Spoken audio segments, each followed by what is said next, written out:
Israeli Defence Minister Ehud Barak has announced that he will be resigning from his post after January's upcoming general elections. 70-year-old Barak said he wants to spend more time with his family and mentioned that public life has been exhausting.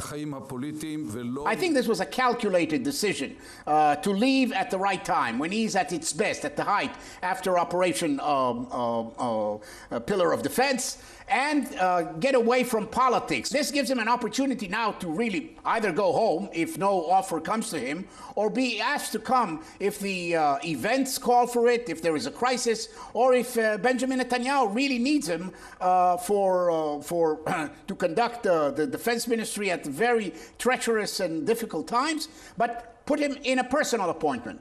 And then Barak can come back almost like the president of Israel.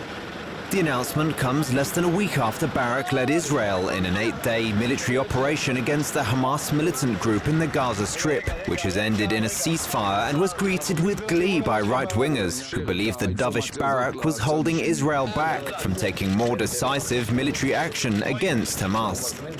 It's very good for Ehud Barak to go swim in the Dead Sea, or in the other side of earth, but not to be our defense minister in nowadays. He should get out from political life, from defense life, from the Israeli army, and from anything useful. He should do maybe to play football or something like that, not more than that. Barak began his career in the Israel Defense Forces in 1959 and rose all the way to the rank of Lieutenant General, the highest position in the Israeli military. Throughout his years of service, he participated in several daring hostage rescue missions, as well as serving with the distinction in the 1973 Middle East War.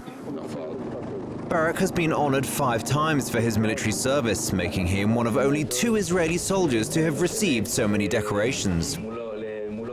After resigning from the military, Barak joined the Labour government of Yitzhak Rabin as interior minister until his assassination. After the killing, he went on to join the Shimon Peres government as foreign minister until 1996. Barak was then elected leader of the Labour Party and went on to defeat Benjamin Netanyahu in the 1999 general elections on the promise to withdraw from Lebanon. He fulfilled that promise in 2000 and continued in negotiations with Palestinian leader Yasser Arafat before his government collapsed in 2001. Ehud Barak returned to the fore of Israeli politics when he regained the leadership of the Labour Party and joined Ehud Olmert's ruling coalition as defence minister in 2007. He has maintained that position ever since, despite founding his own independence party. Barak has said he had been considering the decision for the past few weeks, despite polls showing a rise in support for his party following Operation Pillar of Defense. Barak's decision brings to an end to a career spanning 53 years across Israel's political and military establishment, and even some of his political adversaries seemed averse to simply adding to a chorus of platitudes. We have some differences of opinion. Nevertheless, I believe that he is a great Zionist and he believes in the goodness of the state of Israel, and every one of us should appreciate what he has done to the state of Israel.